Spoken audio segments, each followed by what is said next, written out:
There exists a dome society, an exclusive world constructed to keep the most intelligent and accomplished elite separate from the rest of the average people in society.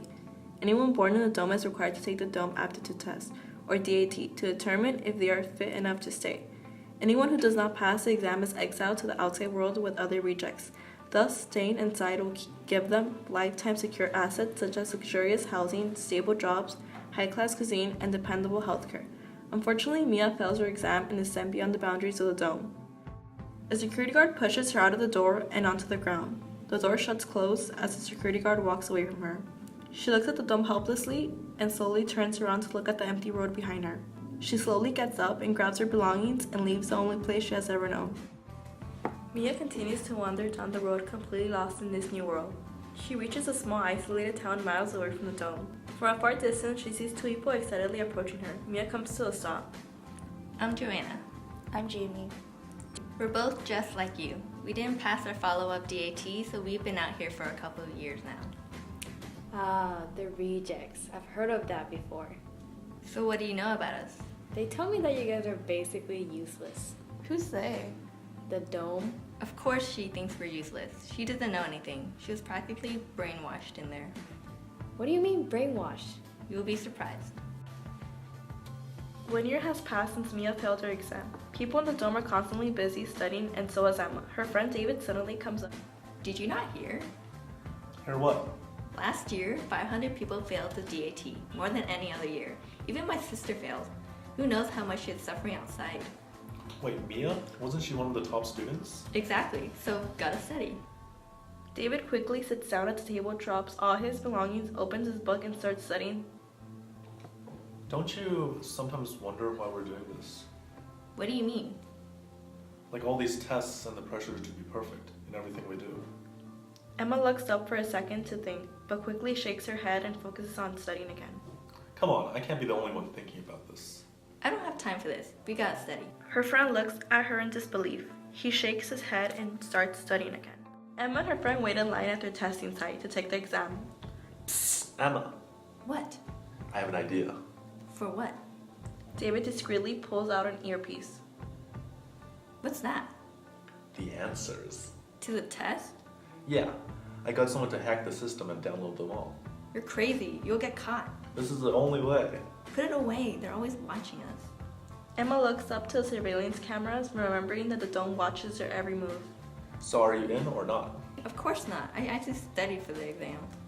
Emma and David reach the front of the line, roll up their sleeves, show their barcodes on their forearms for identification. Do you confirm your name is Emma? Yes, I confirm. Birthday, May 15, 2110. Gender, female. Height, 5'3". Weight, 117 pounds. Blood type, B positive. Correct. Can you confirm your ID number and provide your fingerprint? B223455AC101278. Okay, you may enter. Emma enters the testing room and David follows behind. They both settle down in their own designated testing areas as the prompter begins to hand out the testing materials. The test takers are given strict instructions regarding the exam. You have 4 hours to answer all 500 questions on this year's DAT. Just remember, the Academy is watching your every move. The instructor exits the room and the exam begins. David discreetly puts on his earpiece, Emma looks at the clock, and they begin the test. A few hours later, as Emma is about halfway through her test, the testing door swings open and a security guard grabs David. They take out the earpiece and drag him out of the room without a word. It's been a year since I've been out here. The dome may seem like a perfect world where everyone will succeed, but that doesn't mean that their lives are fulfilled. Everyone is reduced to numbers and test scores, and their lives revolve around ridiculously high expectations. And I sometimes wonder if they even understand anything important in life if all they do is compare themselves to others.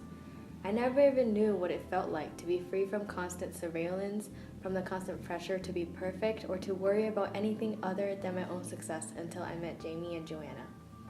They've taught me to think of others as friends and not as competitors. They've taught me how to be passionate about my own interests and what I value the most. They've taught me not to define myself by numbers and scales, but as an individual with a personality. They've taught me that life is not all gray and dull, but is full of light and color. and I think I've made more memories here than the amount of time I spent inside the dome. Do you remember anything from the dome? I remember all the nights I spent staying up late, worrying about nothing but my results and my future, and beating myself up for every single mistake I made. And I miss my family and my younger sister Emma. I wonder how they're doing now. Mia suddenly remembers that her sister is at the age where she takes the first DAT. She becomes anxious and immediately stands up, noticing that David is walking along the side of the road. David?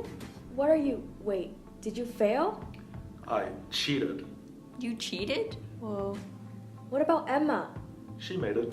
At that moment, Mia realizes that she'll never be able to see Emma again, and she feels defeated. There's so much you need to know About what? about everything out here.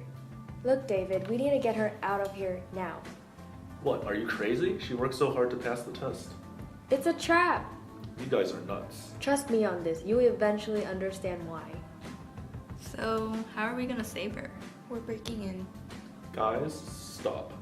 You don't understand? After all these years of overworking yourself, of being mentally drained and exhausted from all the competition, of always trying to fulfill expectations other than your own, what are they all really for? Look at all this. Do you not see how calm and happy people are here? Do you not see this is what life should look like? Not like the dome, a prison full of high expectations and stress. We need to show everyone what life is like here, especially Emma. We need to get her out of there.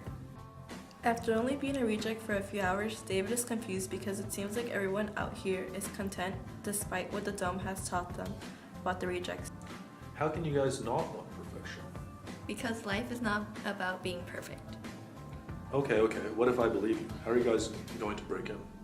Jamie grabs David's bag and empties its items. She grabs all of the gray clothes and hands some to Mia and Joanna. We're going undercover. That's ridiculous. Listen, I don't care if you believe this or not, because if you want to save Mia's sister, your own friend, then you better come with us or you stay out here alone. David takes a long pause to think about his best friend before reluctantly agreeing. Now come with us.